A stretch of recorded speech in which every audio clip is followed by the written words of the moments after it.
কেউ কথা রাখেনি। সুনীল গঙ্গোপাধ্যায়। কেউ কথা রাখেনি। ৩৩ বছর কাটল, কেউ কথা রাখেনি। ছোটবেলায় এক বষ্টমী তার আগমনী গান হঠাৎ থামিয়ে বলেছিল, শুক্লা দ্বাদশীর দিন অন্তরাটুকু শুনিয়ে যাবে।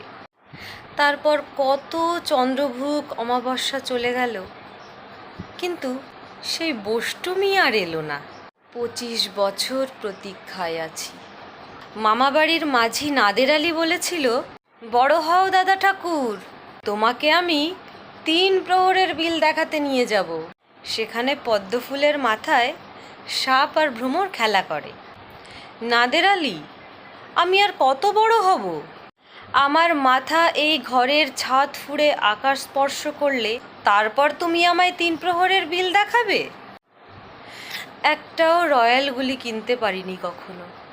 লাঠি লজেন্স দেখিয়ে দেখিয়ে চুষেছে লস্কর বাড়ির ছেলেরা। ভিখারির মতো চৌধুরীদের গেটে দাঁড়িয়ে দেখেছি ভেতরের রাস উৎসব। অবিরল রঙের ধারার মতো সুবর্ণ কঙ্কন পরা ফর্সা রমণীরা কত রকম আমোদে হেসেছে। আমার দিকে তারা ফিরেও চায়নি।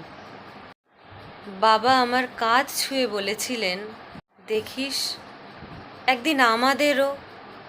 বাবা এখন অন্ধ। আমাদের দেখা হয়নি কিছুই। সেই রয়্যালগুলি, সেই লাঠি লজেন্স, সেই রাস উৎসব আমায় কেউ ফিরিয়ে দেবে না। বুকের মধ্যে সুগন্ধি রুমাল রেখে বরুণা বলেছিল, যেদিন আমায় সত্যিকারের ভালোবাসবে সেদিন আমার বুকেও এরকম আতরের গন্ধ হবে। ভালোবাসার জন্য আমি হাতের মুঠোয় প্রাণ নিয়েছি। দুরন্ত ষাঁড়ের চোখে বেঁধেছি লাল কাপড়। সংসার তন্ন তন্ন করে খুঁজে এনেছি ১০৮টা নীলপদ্ম। তবু কথা রাখেনি বরুণা। এখন তার বুকে শুধুই মাংসের গন্ধ। এখনো সে যে কোনো নারী। কেউ কথা রাখেনি। ৩৩ বছর কাটল, কেউ কথা রাখে না।